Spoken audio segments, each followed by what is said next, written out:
Are you aware that men only got any rights to vote about a decade before women? The right to vote was historically withheld from men of color. It was a white... It was also withheld from Listen to the me. general population. Do not cut me off. I am in the middle of speaking. I don't care if you're in the middle of speaking. You're in the middle of a debate. The right You don't have your TikTok mute button, sweetheart? What? I'm sorry, can you talk to me like I'm an actual person in front of you? As soon as you start answering questions, I'll start talking to you like a person who can. As soon as you start asking me relevant Great. questions. Here's the question. When I discovered Andrew Wilson for the first time, like many people, I thought some of his points were interesting, but I did not necessarily connect with the brutal style he had with some of his opponents. But then what piqued my interest was when I saw in him something I have been preaching for over the last 10 years, which is nothing else than authentic communication. When you have something really important to say, if you don't allow yourself to say it out of fear, or if you just don't have the skills to make people stop arguing with you and let you say it for once, then you will always remain the victim of how others want you to live your life and how others want you to think. And just like this guy said in the comments, I like Andrew's debate style because it seems honest and genuine, not fake and rehearsed. I like that he doesn't try to be something that he is not, just to appease an audience, but rather just be himself. No one is perfect, and it's annoying when people try to act as if they are. I think at the core heart of the Crucible's message is you don't have to take this. You don't have to put up with this. You don't have to be beholden to the whims of sophists and lunatics, crazy people, and degenerates. You don't have to be beholden to that. And if they try to kind of browbeat you, you can browbeat them right back. If they try to out-debate you, you can out-debate them right back. If they try to use logical argumentation, you can defeat that as well. I think that at its core, that is the message. And I understand that I'm a brutal debater at times, but I think it's necessary, honestly. Then, aside from this more general perspective on why debating, how should we debate, what really made me change my mind about him was when I started watching entire debates of him and not just the small clips with heated exchanges. In the future. Yeah, okay, listen. So here's my take on this, right? This criticism usually comes from people who don't watch the long form of the show, they watch the clips. Yeah. So when they see the clip, they see a heated exchange, but they have no context for the exchange. So I'm just going to be blunt and ask you. Yeah. Is this idea coming from the clips, or is it coming from you actually having watched several long-form, whatever podcast episodes? I have seen one or two full 7-hour, all 14-hour of your guys' content. Yeah, so then I don't understand the criticism, because you should know then that almost always the conversations are very kind of mundane and talk about kind of mundane things. They only get heated if we kind of brush up against political topics or when ideologies begin to converge, right? They do the bullying, but then when you hit back, they cry about it. Hurt people. Right. Oh, you're this, you're that, you're this. Yeah. You hit them back with one thing, and suddenly, oh, I can't believe you said that to me, right? If you've watched these long form episodes, you'll note that most of the time, I just match energy. Yep. So if you're pretty chill, you're pretty laid back. I'm pretty chill and laid back, right? If you're kind of loud and obnoxious, I'll be loud and obnoxious.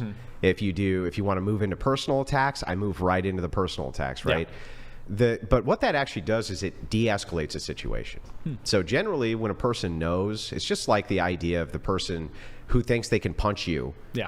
If they know you'll punch back, they're less likely to punch you, right? It's the same exact mentality there.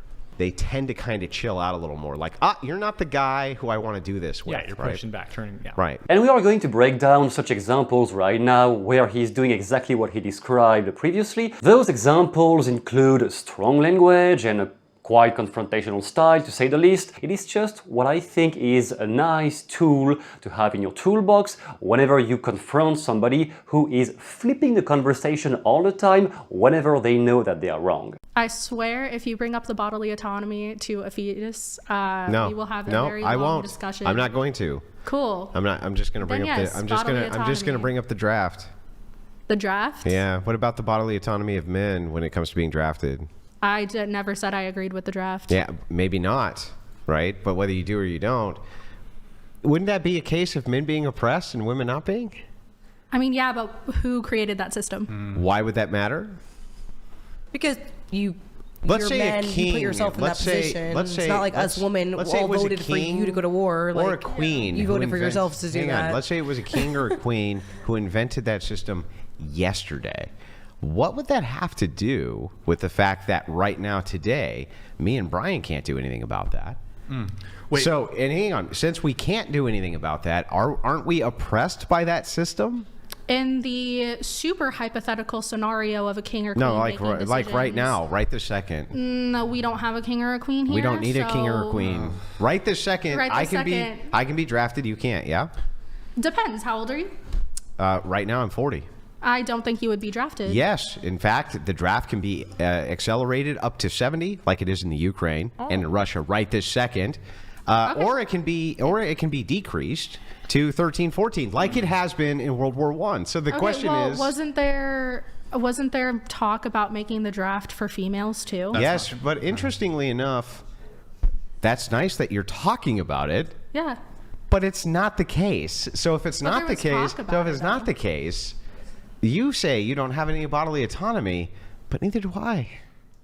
Do you have to grow another person inside of you? And then I'm sorry, do you have to go die in a war? So we are going to use the magical linguistics model to elaborate on what is happening here from a rhetorical standpoint. And before getting into the deep breakdown, you can find down below an entire chapter showing you how to build an argumentation the way he does or the way any competent debater does to control the frame whenever you have to exchange with somebody who is not really kind to your arguments. You will find that down below. It is a chapter from my book given to you for a limited time only. And with that in mind, let's see the first argument he made against her oppression worldview. He said that because men can be drafted and not women, men are equally as oppressed as women are. This is the first belief, the first inference he is coming up with, and she's challenging that in the beginning by going higher into the meta frame, so taking a broader perspective on what is happening here, asking who created that system, because she wants to fill in her rhetoric that obviously men are the problem about everything in society. He counter-challenged that by saying, why would that matter? By the way, whenever somebody gets up in the meta frame trying to take a higher perspective over you, the main thing to do is to stay within the meta frame and contradict them there instead of arguing with specific details. If you go into details in response to a challenge made in the meta frame, you are getting swallowed into the frame of your opponent.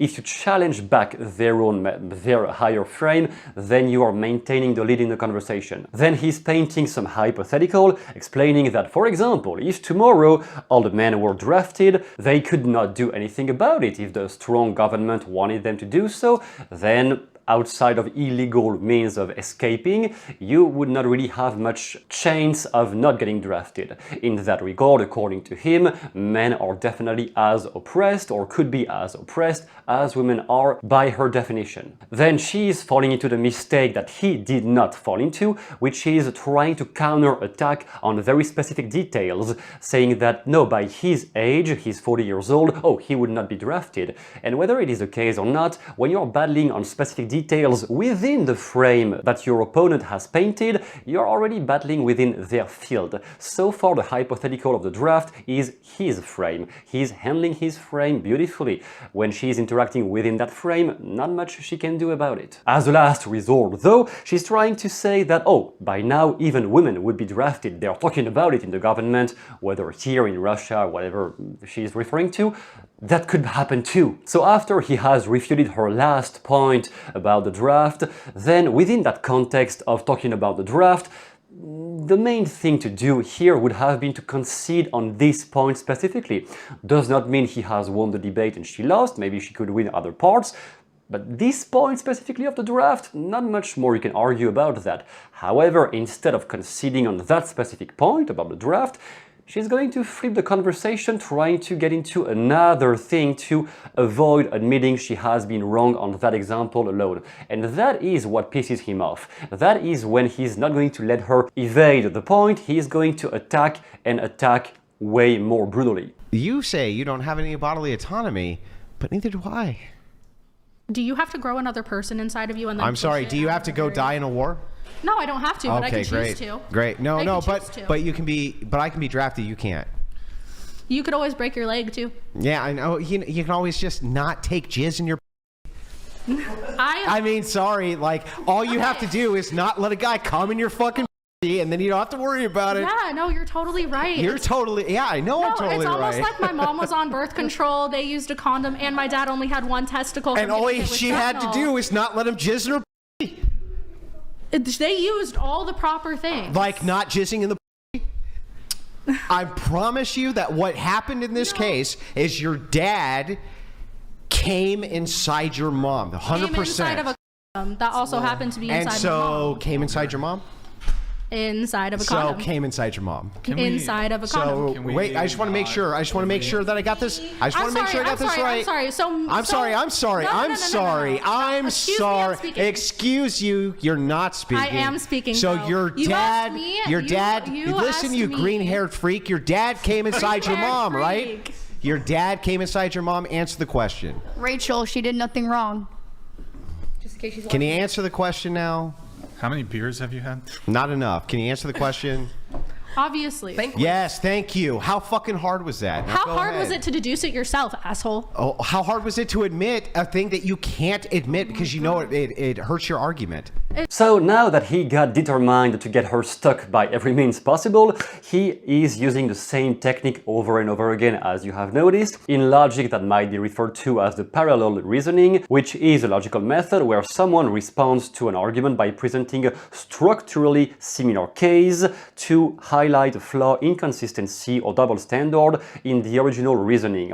It does not directly refute the point, but mirrors the logic to test the validity and fairness of your opponent. If oppression is unfair to everyone and we have agreed that men could also be oppressed under some circumstances, then there is no way to say that women are more oppressed by subjective standards only. That is kind of what he's leading up to, but she will not want to let him go there. Therefore, he's counter-attacking non-stop until she concedes at least that she's not right in that specific argument. And in the magical linguistics model that I have designed for simplicity without all the complicated logical terminologies, I simply refer to that as analogies, which might also fit into the alternative views, but let's stay simple. So when she says, well, excuse me, do you have to grow a person into your body? He is using exactly the same sentence structure by saying, well, do you have to go die in a war? Staying within his frame, explaining implicitly that if he wants to flip the conversation, he can flip the conversation in the same exact way. Then trying to escape again, she says, oh, well, you could always just break your leg, and he strikes back with, you can always just not take jizz in your genital area to stay polite. Finally concluding with the way more childish way of handling a debate here, I agree, but that is what he explained earlier. When the person is acting childish, well, he can act childish too to show them that this is completely unproductive, and let's go back into logical reasoning. So when she says, excuse me, I'm speaking, well, excuse you, you're not speaking. And then finally, once he got her stuck literally everywhere, and she conceded, but she wants to maintain her ego, obviously, as anyone being confronted to a guy like this. So she says, how hard was it to deduce it by yourself, asshole? And he is using the parallel reasoning one last time, saying, how hard was it to admit a thing you can't admit because you know it hurts your argument, my dear? Yes, that might sound extremely harsh, and you may believe that is counterproductive. I don't say it is counterproductive. I don't say it is the best way of debating either. I, as I said, think it is an interesting tool to have in your toolbox against the worst individuals you will have to face. I'm not saying she is, I don't know her personally.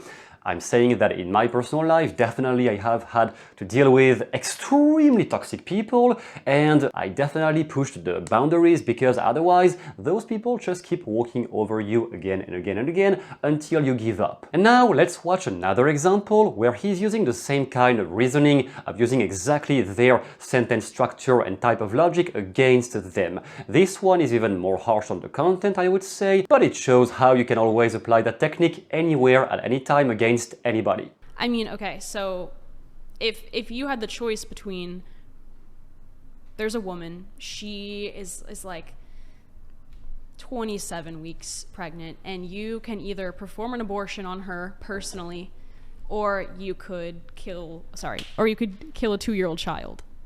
You have to do one or the other. Which are you doing? If you had to do, yeah, you have to either personally perform an abortion. So from my perspective, these are morally equal. They're morally equal. Okay, so which would you do? You have to do one. Well, they're morally equal. So whichever one I picked, from my perspective. You have to do one. Pick one. Well, okay, I would pick the abortion, and I would also pick the other one if the abortion You're going for wasn't both? available. Yeah. Overachiever. They're morally equivalent. Okay. So you're asking me about a morally equivalent question.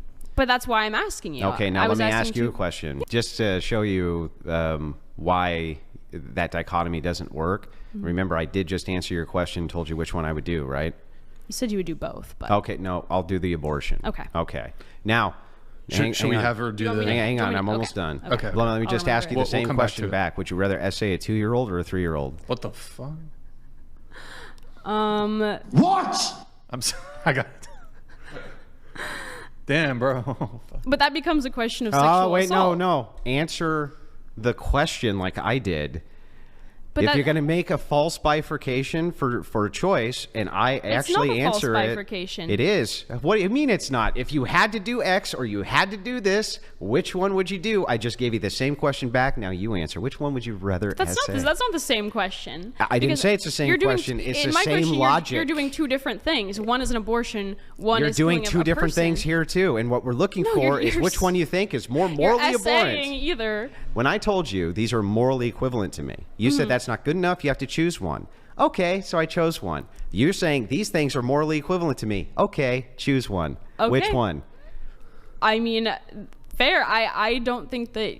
See, I don't think that they're morally equivalent. When I ask that question, if I can pull the same answer and say they're morally equivalent, yes, I think that essay is wrong regardless of age. Right. Okay, so murder is wrong regardless of age.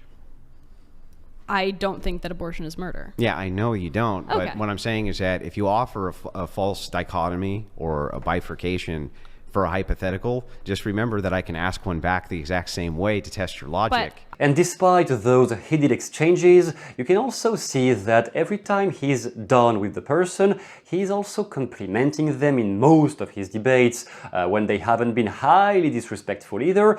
And that is something most people who don't watch the entire debates never really see of Andrew Wilson. You came in super prepared. I see all the little sticky notes in the Bible, and I actually saw you out front writing, right? Just like prepping for this debate. That I have a lot of appreciation for, right? So many times I get in debates with people who do no prep, no nothing. They just think this is the easiest thing in the world to do, you know, et cetera, et cetera. So first, Luke, thanks for coming in. Yeah, it really was. And I really enjoyed kind of the spirited back and forth. Yeah. As I told you before, I don't hold any grudges. I think that conversations like this are necessary. So those methods can be used in debating to better articulate your points, what you want to say, how you want to say it, and how can you adapt it to the person in front of you. In that regard, as I have said, you have a chapter down below coming from my book. You can get the chapter for free for a limited time only, showing you everything about how to build an argumentation from scratch whenever you want to debate politics, gender, anything you want, and you can use it whatever side of the spectrum you are. This chapter will show you how to pick the best arguments ever and how to always maintain the frame when your opponent is trying to get you away from your valid points. This is down below for those who will want to check it out. In the meantime, thanks a lot for watching, leave a comment if you wish, and I will see you soon in the next breakdown.